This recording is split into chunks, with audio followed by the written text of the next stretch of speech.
আমার খবর। মোটরসাইকেলের সাথে ডাম্পারের মুখোমুখি সংঘর্ষে মৃত এক, আহত আরও এক। মৃত ওই ব্যক্তির নাম আনসার মণ্ডল। আহত শেখ মিরাজকে নিয়ে আসা হয়েছে সিউড়ি সদর হাসপাতালে।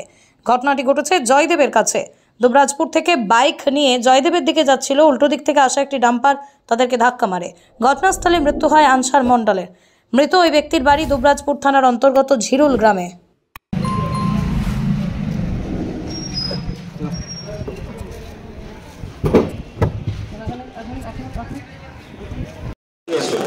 আমার কাছে প্রথম একটা ফোন এলো যে আমার দাদা অ্যাক্সিডেন্ট হয়েছে।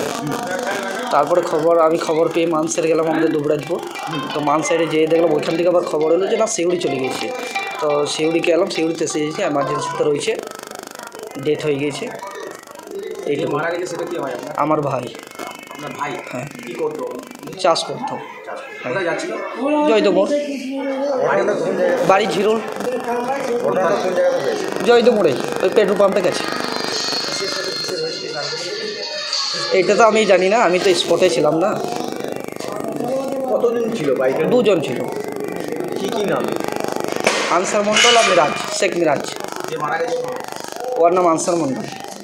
জেলা স্বাস্থ্য পরিষেবায় নতুন দিনের সূচনা। এমআরআই, রেডিওস্কোপি, সিটি স্ক্যান পরিষেবা এবার শান্তিনিকেতন মেডিকেল কলেজ ও হাসপাতালে পাওয়া যাচ্ছে। অত্যাধুনিক ব্লাড ব্যাংক ও প্যাথোলজি ল্যাবের সুবিধা রয়েছে। 10 টাকায় ডাক্তার দেখানো এবং ওষুধে 62% পর্যন্ত ছাড়ের সুবিধা। তাই আর দেরি কেন? আজই আপনার প্রিয়জনের চিকিৎসার জন্য আসুন আন্তর্জাতিক পরিকাঠামো আর অত্যাধুনিক প্রযুক্তি নিয়ে গড়ে ওঠা শান্তিনিকেতন মেডিকেল কলেজ ও হাসপাতালে। দেখতে চোখ রাখুন আমাদের ফেসবুক ও ইউটিউব চ্যানেলে।